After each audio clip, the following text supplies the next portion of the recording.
And he gave me the First Amendment to the trust and the Third Amendment to the trust, and I think there was a Fourth Amendment to the trust. And I'm looking at this and I'm like, well, where's the Second Amendment to the trust? Oh, well, I can't find it.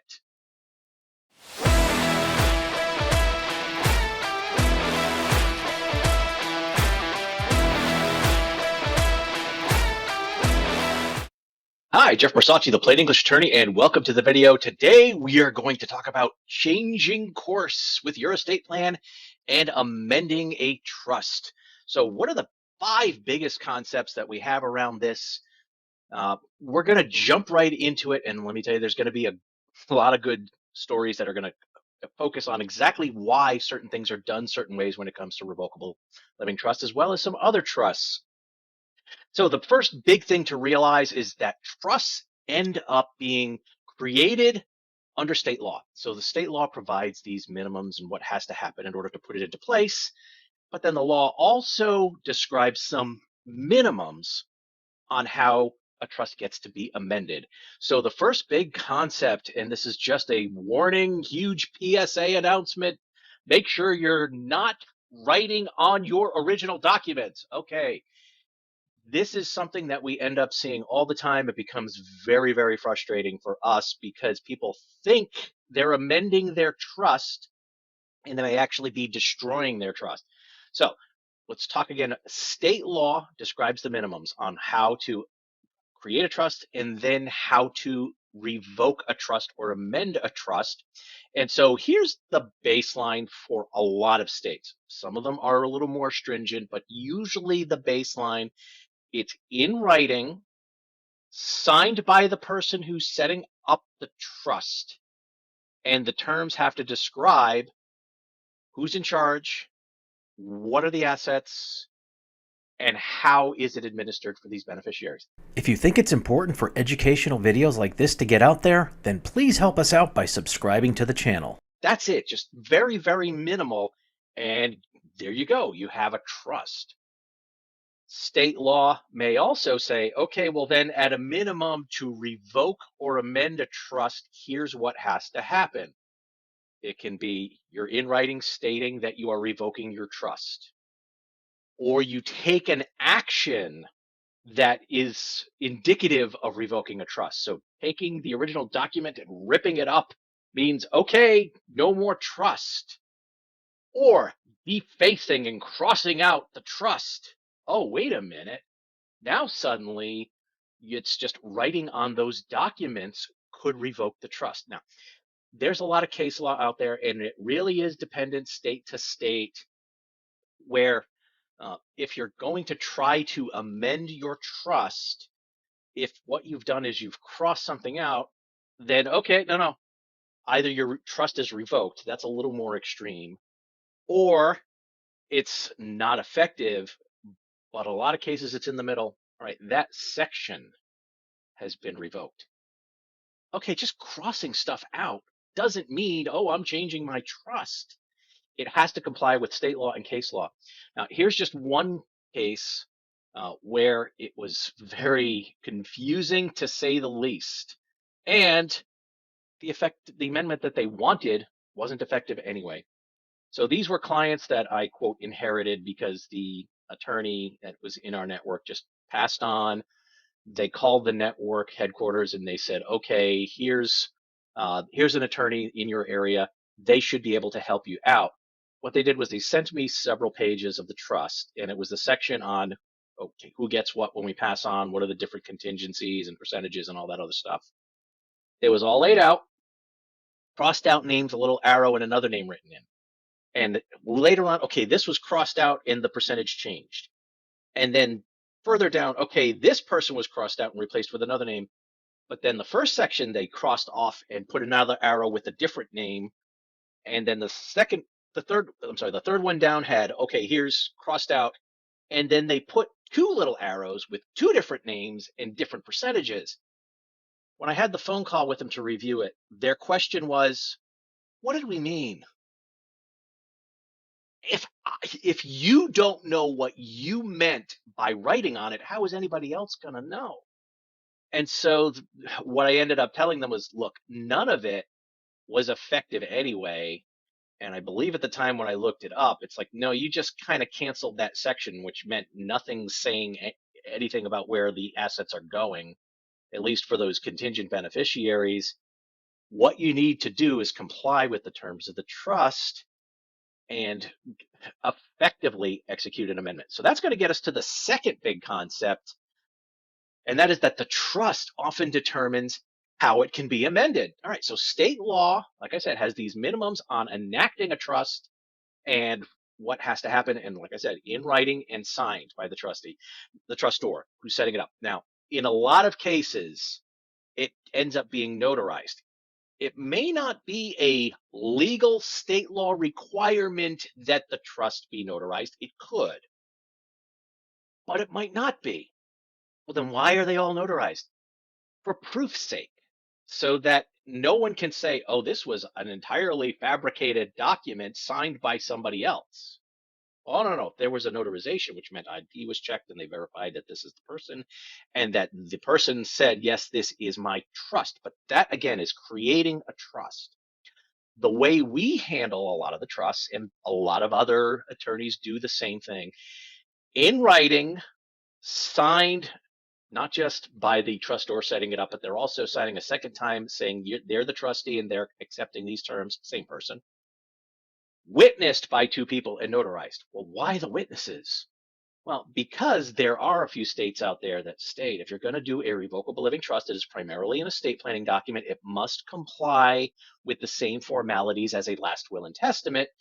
And the usual formalities for a last will and testament are in writing, signed, witnessed by two people. And then if it's notarized, you don't have to prove the witnesses. Okay. If we want the trust that we're creating in a state that just says in writing, signed, and that's it, and we want it accepted in another state, well, it should at least kind of meet those minimum requirements. So, all right, this is what we put together. Most states are going to kick the amending part.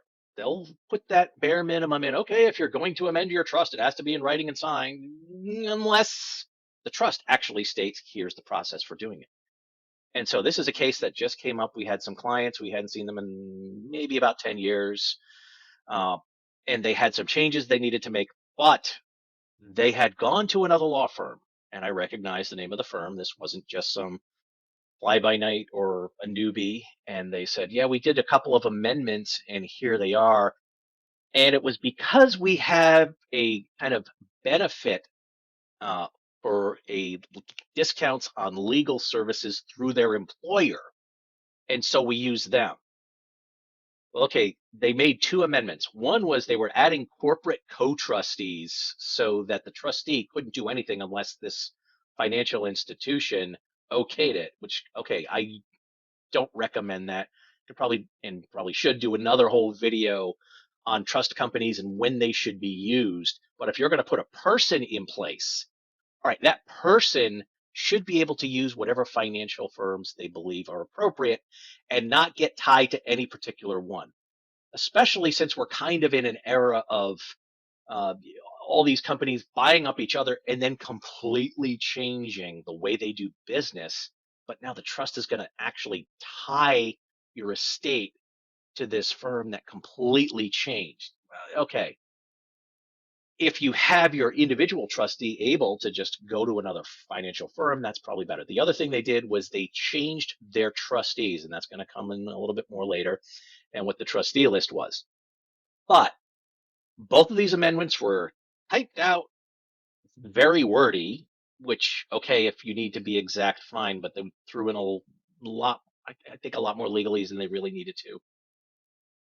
But then it was signed and notarized.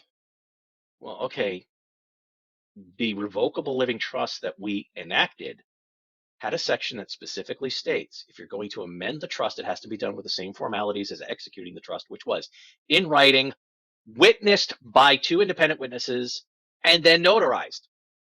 So these amendments that they paid, admittedly, a discounted rate for didn't mean anything. It wasn't effective because it didn't comply with the terms of the original trust. So when you're amending a trust, you have to check the trust to see, okay, what are the formalities for amending this trust, and then go ahead and comply with it. This law firm didn't even follow that entire concept. So just be aware of that, that it has to be complied with the terms of the trust in many cases under state law. If the state law says, yeah, the trust can determine how it gets amended. All right. Let's get on to the third concept, that when you're amending your revocable living trust or any trust, the trustees and the financial agents in your other documents should line up. Okay, what do you mean by that? Well, the typical question that we're asking our clients, which just keeps estate planning a lot easier than a lot of attorneys make it, who do you trust to handle financial things for you if you can't? And the scenario I lay out is, all right, if you put all your documents in place, everything's good, you drive out, bang, suddenly you're in a car accident. You don't die, but you're in a coma for 3 months. All right, well, somebody needs to take control of the finances, keep everything going, move money around, keep your financial and legal life afloat so that when you get out of the hospital and you're taking back control of your finances, you're not left with a mess with utilities turned off and with things being repossessed because the payments weren't made and all this other huge stuff. You've got somebody there to handle it. You want one person. If they can't do it, there's a backup. And then if they can't do it, all right, we got a third kind of just in case person. That's kind of the minimum. I'll always look for these three people in succession. All right. Just because you change the list in your trust, well, that only affects the assets inside the confines of the trust, which is typically bank accounts, stock and investment accounts that aren't retirement accounts, real estate, and your personal possessions and property. Well, so often I have clients that, because it's more of a pain to do it, they've got their main checking account, their operating account, stays in their name, payable upon death to the trust, but you've got a power of attorney. So the power of attorney can control that main account. They also control withdrawing from IRAs, 401ks, and other retirement accounts. They can keep up the payments, borrow money or whatever against life insurance. So again, they're taking care of you financially, but it's the assets outside the trust. Why would you give two different people the same exact job, but one, you get to control these assets in the trust and you get to control these assets outside the trust? It just doesn't make sense. You want the same person to be able to look at whatever resources there are. And the fact is, there's no requirement that the person handling the assets outside the trust and the trustee handling the assets in the trust have to coordinate. It just becomes more chaos that's totally not necessary. What if you've passed on and you have a different person who's the executor of that pour over will? The pour over will says, okay, it's a will. Anything that ends up in probate, just send it to the trust, right? So they're handling that process, and you've got a different trustee who's handling the settlement of everything inside the trust. Again, why would you do that? But when all you do is amend your revocable trust and you change that trustee list, and you don't change the durable general power of attorney, you don't change the pour over will, and in North Carolina, you don't change the conservator of the estate if you need a guardian. You're asking to have different people put in place. And this was the same exact case. The law firm just didn't change any of the other documents. They just changed the trustees and left it at that. So they were again setting up a mess, and hey, you get what you pay for. All right, so that's the third big concept. Fourth concept, and this is something that I see all the time, and I just know that, well, this is the way we've always done it, and it's probably going way, way back to before we had word processors. I kind of joke around with my clients. If you've ever seen the movie Miracle on 34th Street, like the original one in black and white and whatever, and you've got the attorney and he's talking into a dictaphone because uh, he's got different secretaries who are typing these things up. And if you end up in a situation where, oh, we've got to amend a trust, oh, well, we're not going to just retype the whole thing. That would just take way too much time. We're just going to, okay, this section gets pulled out and we're going to add in this other section of here. And it's like this 2 or 3 page thing instead of the 60 pages or 90 pages for the trust. Oh, okay. Well, that practice just kept going on. But now all you really do is change a couple of things in the saved word processing document, and suddenly you can just print the whole thing out. That's called an amendment and restatement. That's the usual default go-to in my law firm for the trusts that we put together. Now, what happens if you have these standalone amendments where, okay, we're taking out this section, but we're adding the language for this section, and we're changing this name to this and whatever? All you're doing is you're leaving the attorney who has to interpret this and say, okay, here's what the trust means. You're leaving them a mess. So let me give you the story, and this kind of illustrates it. We had a client, he came in, he wasn't an existing client, he was referred to us by a financial advisor because this person's father passed on, left him as the trustee, he thought, and he was. And he brought in the trust and we sat down. He gave me a copy of the trust, which is about 50, 60 pages. And he gave me the First Amendment to the trust and the Third Amendment to the trust. And I think there was a Fourth Amendment to the trust. And I'm looking at this and I'm like, well, where's the Second Amendment to the trust? Oh, well, I can't find it. Okay. He had to go back and really search. He called, we called the law firm. We don't have any record of it because it's been more than 7 years, and therefore we don't keep those records. So we had no idea. About 3, maybe 4 weeks later, he's like, I found it. Okay. It was a 2-page amendment. It had this big coffee stain on it. So the person put their coffee mug down, it spilled over the sides, got all sticky. And because it was all sticky, it stuck to the bottom of the stock prospectus in the bottom of the left-hand desk drawer. All right, they found it. So now I had the trust, and I had to go through the First Amendment to the trust. Okay, this changed this terms and whatnot. Okay, put a sticky note in the trust that, okay, this was changed by the First Amendment to the trust. Go on to the Second Amendment to the trust. Okay, this was changed. Another sticky note. This was changed. Another sticky note. This was changed. Another sticky note. Oh, wait, this canceled out one of the previous changes. Okay, go back, cross out on the post-it note or replace it and put it back there. This whole process of going through the trust and all 4 amendments took at least 4 hours, and we had to bill by the hour for it. And just to understand what exactly does this trust do, it was like putting together a 3D puzzle. It really was confusing. Well, what if instead of doing those amendments, you just went back to the original trust source document, again in word processing format, make the changes, print the whole thing out again. This is an amendment and restatement for the trust enacted on this date, and potentially amended and restated on this date, and amended, restated on this date, amended, restated on this date. So that one document has all of it in there. You just have to read that last document as an amendment and restatement, and you understand what's going on with the trust. Now, do we never do these standalone amendments? Well, no, that's not practical. If clients come to us and some other attorney did their trust and it was solid, good, which honestly only happens about maybe 15 to 20% of the time, and that other 5% is that's not great, but it's good enough. Okay, then we'll just do that standalone amendment. I did have a client, great guy, recently passed on. We did 11 of these quote standalone amendments, but every single time it was the long section on who gets what are the different contingencies, and he had a lot of real estate properties. And so it was the specific properties that he was changing his mind. Well, I don't want it to go to this person and this person. I want it to now go to this other person and that same person. And so, okay, well, we updated.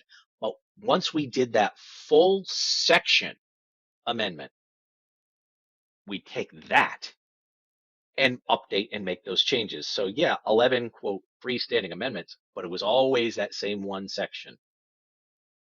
If he were going to start changing some other stuff in the documents or start changing the trustees, and then therefore we'd have to update things, that's when I would have said, look, let's just amend and restate the whole thing. We'll get you into the documents we use. It's going to do essentially the same thing. It never had to. So that's a situation where we did do those standalone amendments, but it was the complete section being replaced. So anyone reading it wouldn't have to do sticky notes and stuff like that. All right, fifth concept. You can't amend an irrevocable trust. So this is something that I tell my clients all the time. When we are doing an irrevocable trust, there is a specific reason. And the two big ones, it's a estate tax savings feature of an irrevocable trust, or it's a Medicaid planning feature with an irrevocable trust to start the 5 year clock. So you're putting your assets in and you're kind of stepping back so that if you need nursing home care, Medicaid will take over 5 years later because those assets no longer count on your balance sheet. All right. That's an irrevocable trust. I tell you, you cannot amend this. All right. There is a workaround for this. So if you have an irrevocable Medicaid type of planning trust, in other words, there was no interest that was really transferred to another host of beneficiaries. And I'll get to that case in a bit. You're just putting the assets in to start the 5 year clock for Medicaid. Okay, you've got your trustee who's in charge of it. You want to change some of the terms for the beneficiaries coming after you pass on. Well, okay, we can't amend the trust.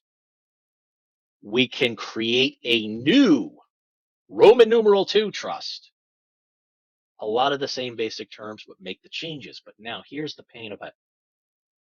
Your trustee has to now retitle everything that was in the trust over to the new trust.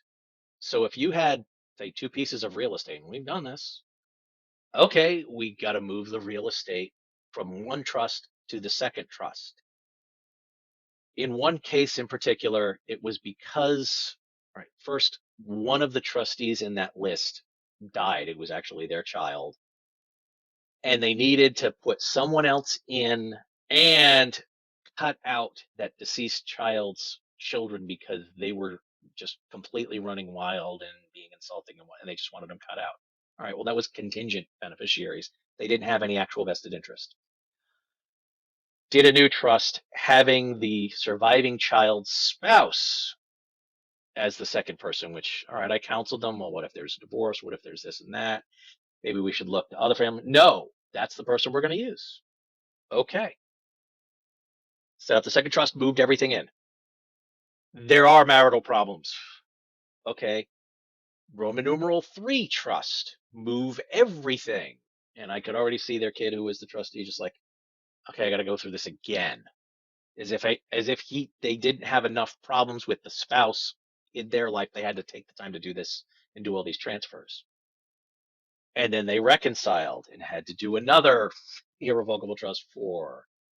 And then, yes, it was finally at the point of divorce. So we had to go and redo a Roman numeral 5. This became an expensive process, but it was the moving assets from one trust to the next, to the next, to the next that became a big pain for them. But they could do it. It does become even more complicated with the estate tax savings irrevocable trust that we talk about. It's known as an irrevocable life insurance trust, and there are a lot of videos out there, and we might redo one on the subject in the future. But for an irrevocable life insurance trust, the concept is you either move a life insurance policy into the irrevocable trust or you move money into the trust and the trustee applies for the life insurance so that the control of the life insurance policy typically means if you're the person who died, it's your life insurance. It's not income taxable to the beneficiaries, but the life insurance payout counts as part of your taxable estate for estate taxes. If you move it into this irrevocable trust, no, it's off the table if you move the policy and there's a 3 year period. Again, I don't want to get too deeply into the specifics around that, but the whole thing is you're moving the life insurance policy into the trust. It's that payout that's going to be the big thing. And what I often see with couples, it's actually not nearly as expensive to get a life insurance policy called a second to die policy, where it only pays out when the second person passes on. So, okay, it's the first person passes on, there's not going to be any life insurance money. It's only when the second one does, and now it's there for the kids. Well, we had one situation with 4 kids, might have been 5. We're going to use the example 4 kids. So the life insurance was inside the irrevocable trust. They were gifting the premiums each year. The kids had to state, oh, we're not accepting this money that's gifted in. That's kind of a technical requirement because it's going to go to pay for the life insurance. there's a big falling out with one of the kids, and they just went crazy. Yeah, from my client's perspective, oh, they're just evil. They're just greedy. Don't want anything to do with them anymore. Well, we got this life insurance policy, and there's a pretty big, payout that would come into there on the second death. All right, well, what could we do? Well, we could set up that second trust, but we can't just move the life insurance because the they actually now had a quote vested interest as the beneficiaries because they were the beneficiaries of the trust. They had a claim to that money that was going in each year, but okay, that's what we wanted to stop. All right. If the cash value of this life insurance policy was going to pay out, it was going to pay out $4 million, but the cash value was $100,000. Okay. You could set up that second trust, move $100,000 into it, only have the three good kids as the beneficiaries. They say, oh, no, we don't want that money. And now the trustee can buy the insurance policy as long as the terms of the trust allow that. And so they don't gift or just transfer it to the second trust, they buy it and it's an exchange. So now there's $100,000 or more, just based on the valuation inside that first trust so that when they die, that problem child is only getting the $25,000, their one quarter share, not $1 million out of the life insurance payout. So it's not a complete cutoff, but it's cutting them off from the really big money. So you can do that if the terms of the trust allow it. And thankfully, when it was set up this way, it did exactly that. So that's a case where, yeah, irrevocable, well, two cases. Irrevocable doesn't necessarily mean completely irrevocable, but it's not like you can actually just amend that trust. All right. So while this is by no means conclusive on the different issues around concepts of amending a revocable trust, these are what I consider the big five. If you have any other situations that you kind of came across, please go ahead and put it into the comments. And so I hope you found that information useful. If you want to learn more about revocable living trust, we always have that flagship free course out there. It's freetrustcourse.com. And we do have some other videos on the channel out there about irrevocable trust. And one of the big ones is what's the difference between a revocable and an irrevocable trust. That's definitely one to check out because we run through these things in a little more detail. Now, as I always tell my clients, please stay safe, plan ahead, and enjoy life. And whatever you do, make it a great day.